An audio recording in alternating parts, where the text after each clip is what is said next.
अर्जुनाला खोटे पण स्तन नव्हते. एक नंबरचा नर. साडी नेसावं लागली हो, साडी नेसावं लागली. ब्रह्मडा व्हावं लागलं, ब्रह्मडा ब्रह्मडा. ज्याच्या रथाचे चाक घासू नये याच्याकरता पृथ्वी एका इतीने रथ आधार झेलित होती. इतका तत्ववादी धर्म कंक झाला हो. हिशोबनी झाला, चार्टेड अकाउंटंट झाला. काय ताकद असेल कल्पना करा. 48,324 दाशा जिच्या इथं भांडे घासीत होत्या ती शेण काढत होती.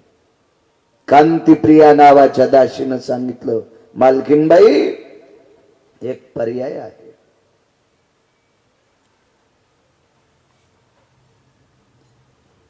जी जी सात्विक राजे आहेत त्या सात्विक राजाच्या नगरीत पांडव असतील. काय करावं लागेल ग? सात्विक राजाच्या नगरीतला उकांडा तपासा आणि त्या उकांड्यावर सापडलेली डोक्याची रोम जर कृष्ण कृष्ण म्हणत असतील तर ते रोम द्रौपदीचे आहेत आणि त्या गावात द्रौपदी पांडव आहेत. हे 1000% खरं.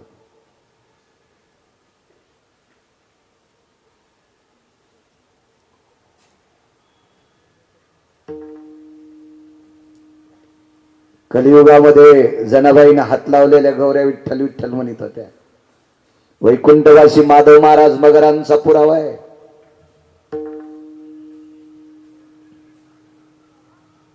द्रौपदीने शेण काढण्याच्या नंतर शेणाचा गोळा बाजूला ठेवायची आणि जिथं डोकं विचारलंय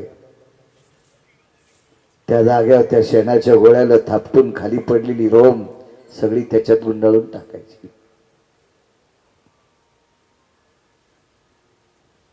तुळशीच्या बाजूला एक शेकोटी असायची. त्या शेकोटीत त्या शेणाची गोळी वाळलेली टाकून द्यायची. धुरातून कृष्ण कृष्ण नाव येत होतं. घोरातून धुरातून काय सापडेल? विठुराच्या मालकाला सांगितलं, देवा वनवासात भजन केलं रे आम्ही, तरी त्या देवाशी आठवली.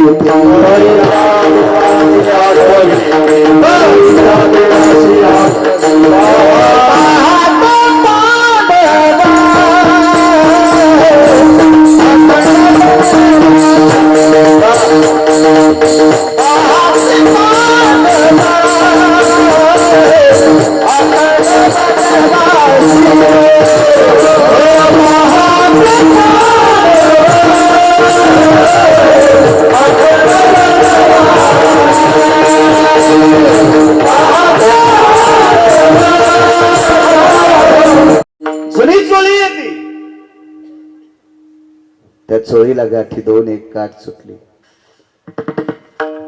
आता जरी तुम्हाला पाहायला नाही भेटली, मुक्ताई साहेबांचा जुना फोटो बघा. माऊली महावैष्णव ज्ञानोबरायांच्या भगिनी मुक्ताई साहेब यांचा फोटो, ओरिजिनल फोटो पहा. भंगिरेने छापलेला नाही.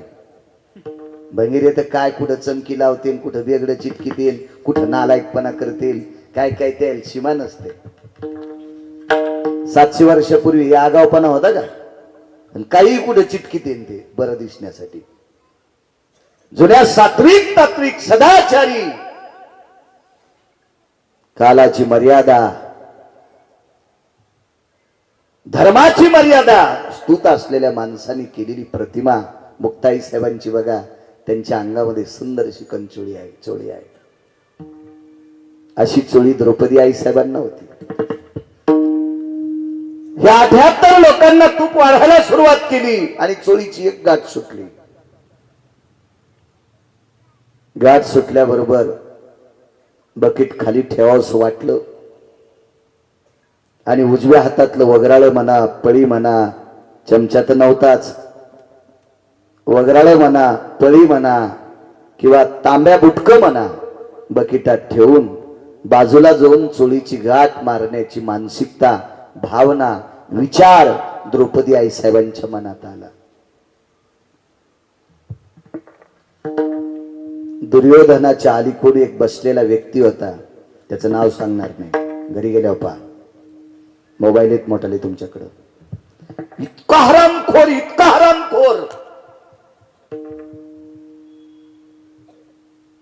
त्यानं शकुनी सारख्या नालायकाला खुनील हस्तसंकेत केला.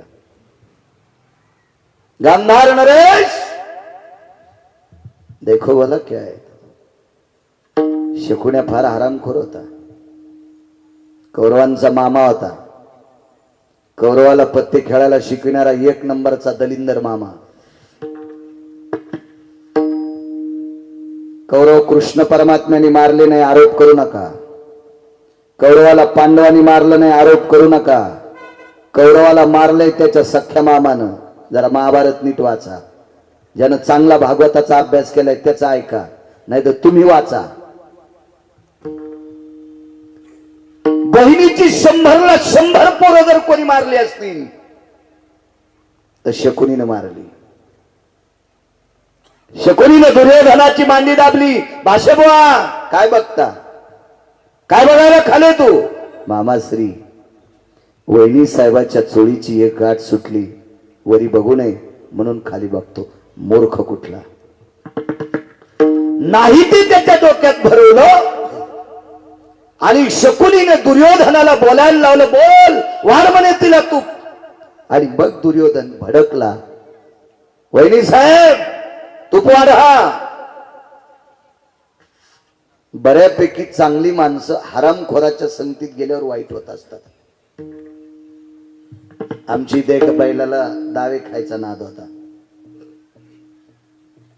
जन्मन चराट खात होत, ते कासरा खात होत. संध्याकाळी 12-12:30 वाजता त्याचा कासरा चावून तुकडा करायचं आणि शेजाऱ्याची मक्का खाऊन यायचं. त्या माणसानं गारानं केलं म्हणे, बाळू महाराज सोपते का तुम्हाला.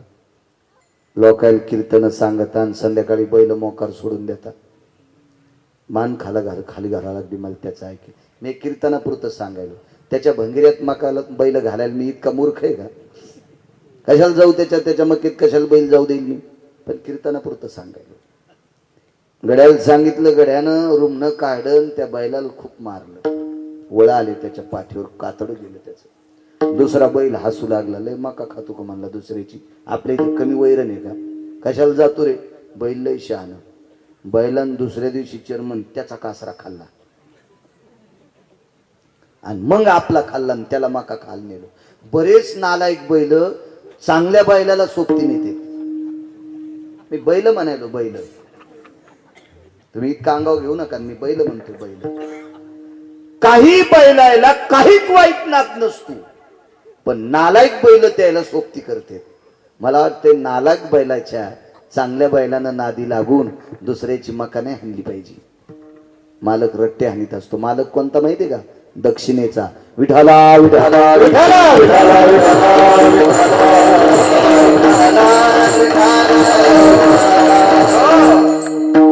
तसा दुर्योधन मुळात वाईट नव्हता महाराज. दुर्योधन ठराविक लोकांच्या संगतीनं नालायक झाला. त्याच्यावर कशाला हात देतो रे. पुढे सरक, लय तू कंबर मोडी का, सरक पुढं.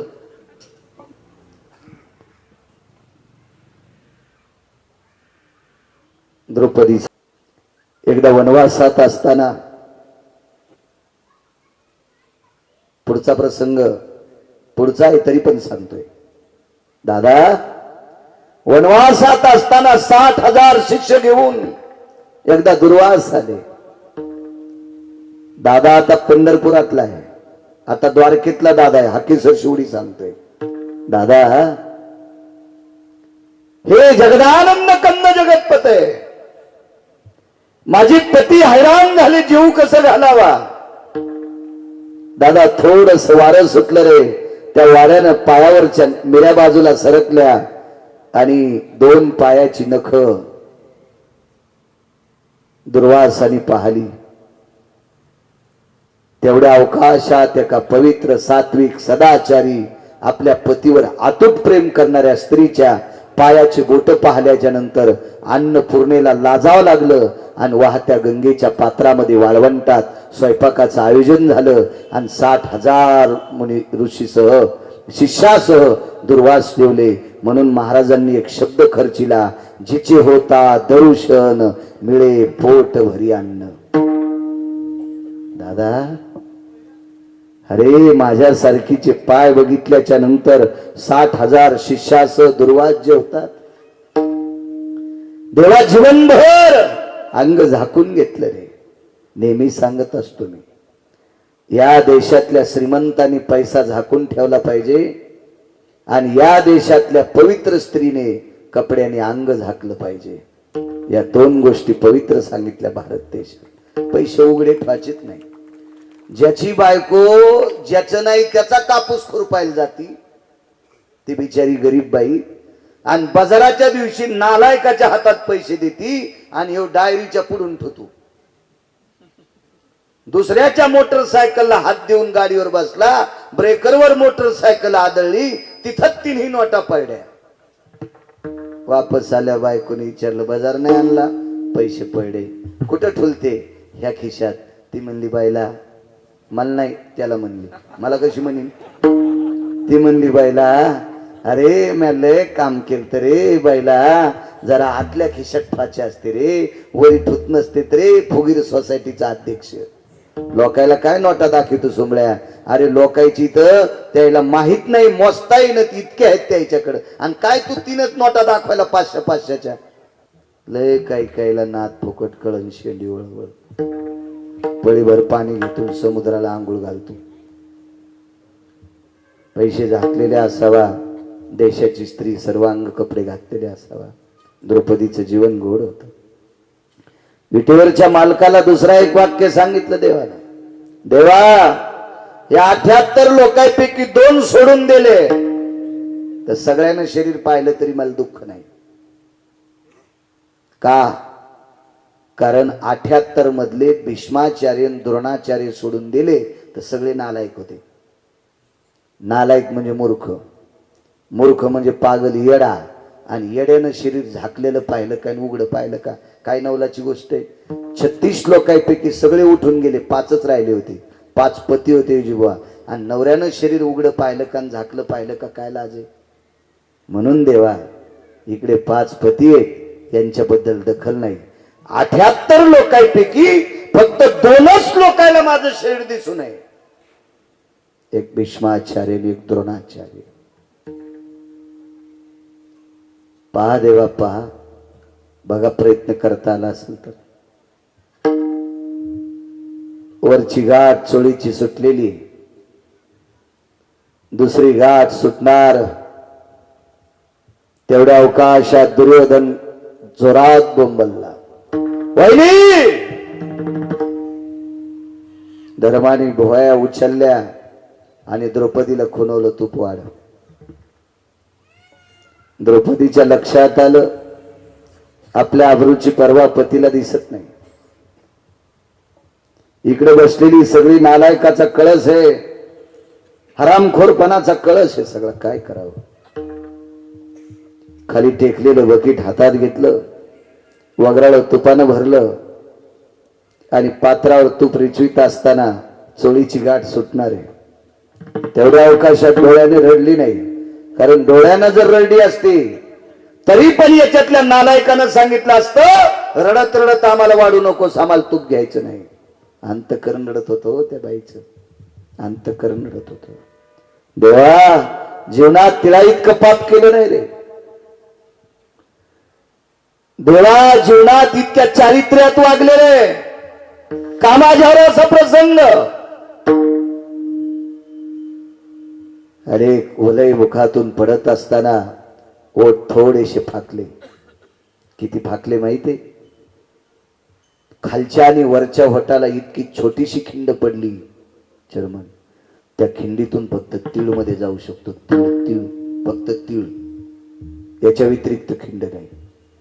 तितक्या जागेची संधी पंढरपुरातल्या द्वारकेतल्या मालकाने लक्षात घेतली आणि तिळापेक्षाही सूक्ष्म रूप धारण केलं आणि श्वासातून आत प्रवेश केला. 2 हात पूर्वीची होती. एका हातात तुपाचं बकेट आहे आणि एका हातात तुपाचं वगराळ वाढण्यासाठी वाकलेली. गाठ सुटणार. तेवढ्या अवकाशात दोन हात शिल्लक तयार झाली. पूर्ववत हाताने पाप्याला तूप वाढलं आणि हृदयात प्रवेश केलेल्या जगाच्या मालकाने स्वतःची दोन हात तयार केली आणि त्या दोन हाताने पवित्र द्रौपदीनं चोळीची गाठ मारली. श्रुती पंढरपुरातल्या मालकाला प्रश्न करत होती, हे जगदानंद कंद जगतपते, जिथं 5 पती असताना त्यांना अब्रूची काळजी कळत नाही, या बाजूने बसलेला दुर्योधन धीर आहे आणि मोठ्या भावाची पत्नी ही आई समान असते. मग आई समान असणाऱ्या भाऊजाईचं शरीर उघड पावा ही धीराला अक्कल नाही.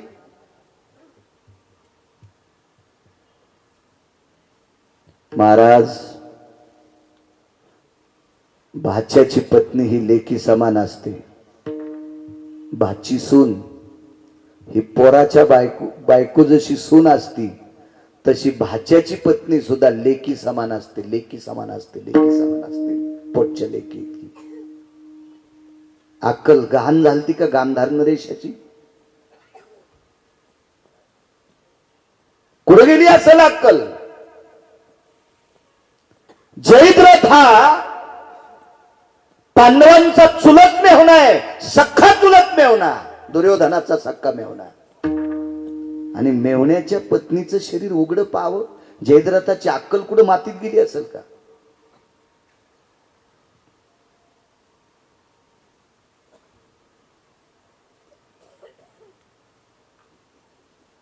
श्रुती विचारत होती देवाला.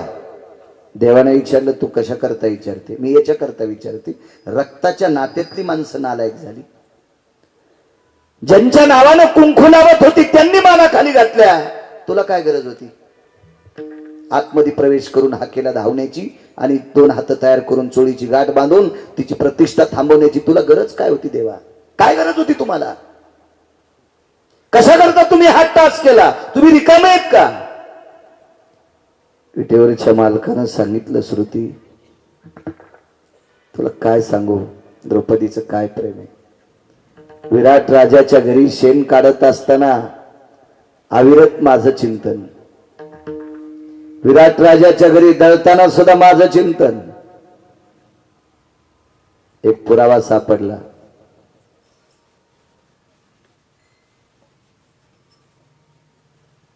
आपण फक्त एकच पुरावा पाहतो. अर्जुन झोपी गेल्याच्या नंतर अर्जुनाच्या अंगावरची रोम कृष्ण कृष्ण म्हणत होती. द्रौपदीनं ज्या वेळेला चोळीची गाठ सुटली त्यावेळेला देवाला एक आठवण करून दिली. द्रौपदीचं सकाळी स्नान आटपल्याच्या नंतर द्रौपदी ज्या वेळेला हातात कंगवा घेऊन डोकं विंचरत होती त्यावेळेला कंगव्या वाट डोक्यातून गळालेली केस डोक्याचे एक न एक केस सापडत होती. कोणाला सापडू देत नव्हती. का? ही गोष्ट धर्माला माहित होती. आणि कौरवाच्या पक्षामध्ये कांतिप्रिया नावाची दासी होती. कांतिप्रिया नावाची दासी ही गांधारीची दासी होती. आणि गांधारीच्या दासीला माहित होतं अर्जुनाच्या अंगावरचे रोम कृष्ण म्हणतात झोपी गेल्यावर, आणि द्रौपदीच्या अंगावरचे रोम कृष्ण म्हणतात.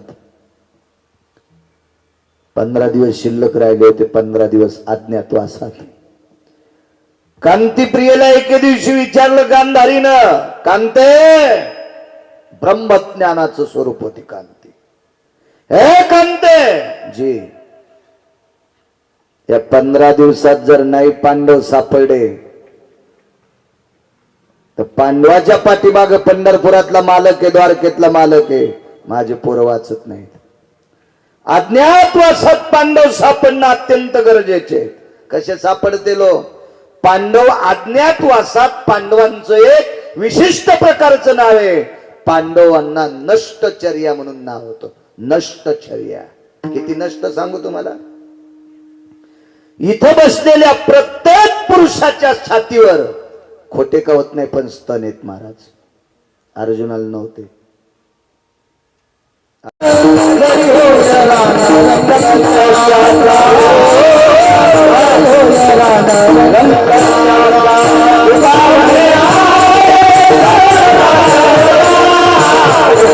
Oh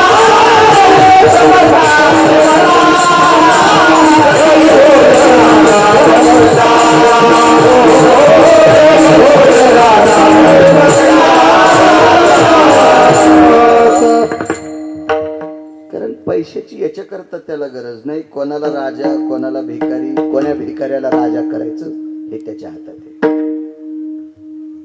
गेल्या वर्षी आलतो मी इथं.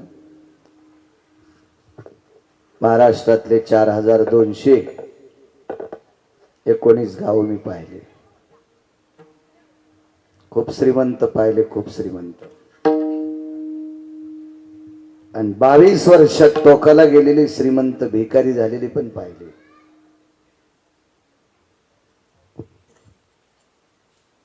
लक्ष्मी हे खसखशीचं पोत आहे. खसखशीच्या पोत्याला दाबनाचं छिद्र सहन होत नाही. हमाला आणि खसखशीच्या पोत्याला दाबण टोचलं. बैलगाडीत संभाजीनगरहून खसखशीचं पोत टाकलं. सावंगीला आल्यावर पोत रिकामं झालं. सावंगीपासून संभाजीनगर पर्यंत मोठमोठ्याल्या बॅटऱ्या लावून खसखस पाहिली. रस्त्याला एकही खसखशीचा दाना दिसला नाही आणि पोत्यात थांबला नाही. ती कशी निघून जाती ही कोणालाच कळत नाही. तिचं नाव लक्ष्मी आहे. म्हणून मला वाटतंय म्हशीच्या पोरावानी मस्ताळलं नाही पाहिजे. म्हशीचं पोरग कळालं ना, हाल्या विठाला विठाला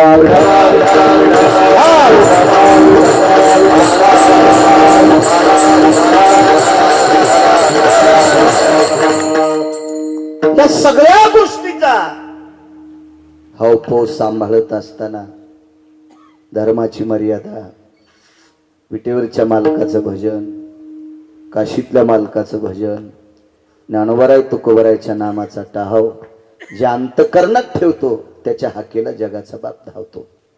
बाकी नाही, बाकी नाही. एक जण म्हणे महाराज मला भजन करायला वेळ नाही पण मी काम चुकीचं करीत नाही. तू एक नंबरचा महाराज.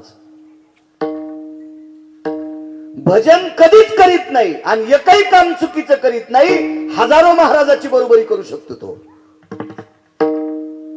एखादा मृदंगाचार्य असेल, एखादा भजने असेल, एखादा मायासारखा कीर्तनकार असेल, लोकायला नामचिंतन सांगतो, स्वतः करतो आणि मायबापाला जर नीट बोलत नसल तर आमच्या तिघाई सारखा भडवा जगात कोणी नसल. विठाला विठाला विठाला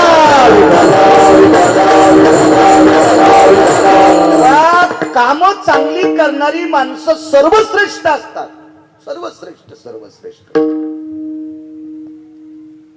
बिना चप्पलचा पंढरपूरला वारीला जात असेल आणि मायबापाला नीट बोलत नसेल तर चंद्रभागेत जेसीबीनं खड्डा खांदून याला मधात जरी पुरलं तरी या हरामखोराला मोक्ष नाही. त्याचं सर्वात मोठा परमार्थ आहे त्यांना त्याच्या आई वडिलांना गोड बोलणं, आई वडिलांना सांभाळणं. असे काही नियम आहेत. अशा सत्तेवर आरूढ असणाऱ्या लोकांना भजनाचं पुण्य, कीर्तनाचं पुण्य, वारीचं पुण्य प्राप्त होते. स्वामी काज गुरु भक्ती, पितृवचन सेवापती, हीच विष्णूची महापूजा, अनुभव नाही तुझ्या. मालकाची सेवा, पतीची सेवा, वाडवडिलांची सेवा, गुरुची सेवा, या सेवेत फार मोठं पुण्य आहे. फार मोठं, फार मोठं पुण्य आहे. माहित असावा तुम्हाला. एक यात्रा केली नाही एका व्यक्तीने, एक सुद्धा यात्रा. नंतरचा काळ सोडून द्या, अगोदर एकही यात्रा केली नाही. आई वडील जोपर्यंत जिवंत आहेत तोपर्यंत एकाही यात्रेला पठ्ठ्या गेला नाही. तरी काशीतल्या मालकाने घरी कंगन पाठिलं. कशात सापडलं कंगन? चमडे, कातडे बुडवायच्या कुंडात. त्या साधूचं नाव आहे रविदास महाराज, संत रोहिदास रविदास. नियत तेरी अच्छी है तो किस्मत तेरी दासी है, कर्म तेरा अच्छा है तो घर में मथुरा काशी है. घरी कंगन पाठिलं पण बूट चप्पल शिवायचा धंदा. शेंडीला गाठ बांधली दोरीची, ती दोरी आतमध्ये बंगईला होती. मान हल्ल्याबरोबर बंगई हालत होती. आई वडिलांना झोका देत होता मानेनं. हात बुट शिवायला जरी गुतले असतील तरी त्या महात्म्याला काशीतल्या मालकांनी कंगन पाठवा. काय मोठी ताकद आहे राजे, काय मोठी ताकद आहे. या महात्म्याकडे बघितल्याच्या नंतर 550 श्लोक पाठ केलेलं जरा आषाढ महिन्यातल्या शिदडावानी करू लागलो. आषाढ महिन्यातले शिदड माहित असतील ना तुम्हाला. हे चैत्रात गवसत नाही. हे पाणी पडल्यावर जास्त वळवळ करते. इकून धक्का लागल्यावर इकडं, तिकून धक्का लागल्यावर इकडं. 550 श्लोक पाठ हे इतकं वळवळ करू लागलं. काय म्हणे तू पांडुरंग चमड्यावर बसला. काय महात्म्याची ताकद आहे. ते म्हणले कीर्तनात जो पकवाद वाजिते त्याचे दोन्हीकडचे पानं चमड्याचेच आहेत. चामाचाची कहाळ आणि चामाची हात सुद्धा चमड्याचेच वाजवायलेत. तुम्हाला काय चमड्याचा इन्कार आहे म्हणे. बऱ्यापैकी 10-5 श्लोक पाठ करणाऱ्यानं त्याचं इच केलं, त्या महात्म्याचं इच केलं. काय म्हणे यज्ञोपवीत कुठे तुम्ही वरून घातलं म्हणे बाळू महाराज, रापी घेतली पोट चिरलं ना आतून जाणवं दाखवलं. आतून कशी कॅशिट गुंडाळली असेल त्याची, त्याला रस्ता दिसला असेल का कोणीकडे पळावं म्हणून. ही ताकद कशाची आहे? फक्त मायबापाच्या सेवा केल्याची पुण्याची ताकद आहे. मग असं ज्याच्याकडे कर्माचं पुण्य असेल सात्विक, त्याच्या हाकेला सुद्धा जगाचा बाप धावतोय. विठाला विठाला विठाला विठाला विठाला.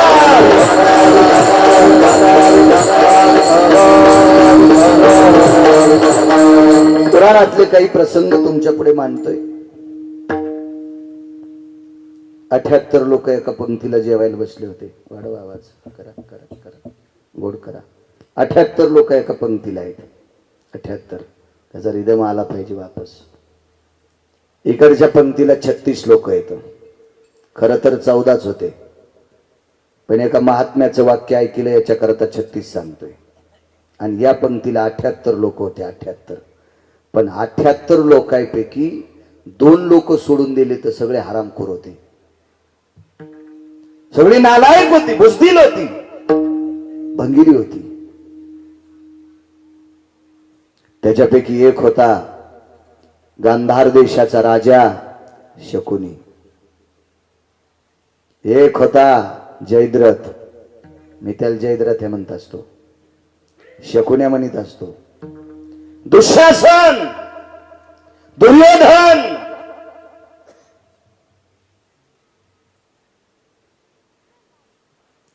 या विश्वात वा पृथ्वीवर जेवढे देश आहेत, या सर्व देशापैकी 2 नंबरचा विद्वान ज्याचा पिता आहे, अशा विद्वानाचं नालायक कट्ट सुद्धा त्या पंक्तीला होतं. त्याचं नाव होतं अश्वत्थामा. बाप किती विद्वान, काय पुरुषार्थ बापाचा. जगात 2 नंबरचा विद्वान, जगात 1 नंबरचे राजा दशरथ होते. शब्दवेधी नावाच्या विद्येमध्ये सांगतोय. तर शब्दवेधी नावाच्या विद्येमध्ये द्रोणाचार्य जगात 2 नंबरचे. त्यांचं कार्ट चिरंजीव, मरत नाही, ते अमर आहे.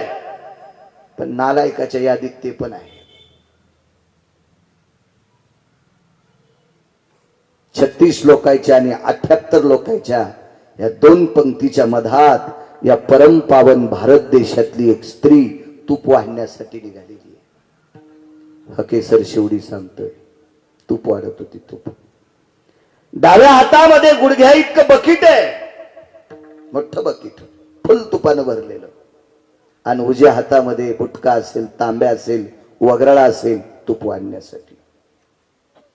वाढत होती तूप. तूप वाढता वाढता चोळीला 2 गाठी होत्या. आता आल्या त्या बटनाच्या चोळ्या. आता या जुन्या बसलेल्या वयस्कर लोकांना विचारा, यांच्या लहानपणी चोळ्या कोणत्या होत्या म्हाताऱ्यांना. लागाची चोळी म्हणायची तिला. जर्मन त्या चोळीला गाठ असायची फक्त एकच. आणि लागाची चोळी एखाद्या फार मोठ्या शहरात गाजलेल्या टेलरला शिवता येत नव्हती. त्याचा विशिष्ट प्रकारचा टेलर असायचा लागाची चोळी. करडीच्या तोंडासारखा लाग असायचा. लाग जरासा जरी तिरपट झाला तर चोळी हुकत होती. फाडीत कशावर? चोळीला कातर थोडीच होती, बोटावर खण फाडायचा.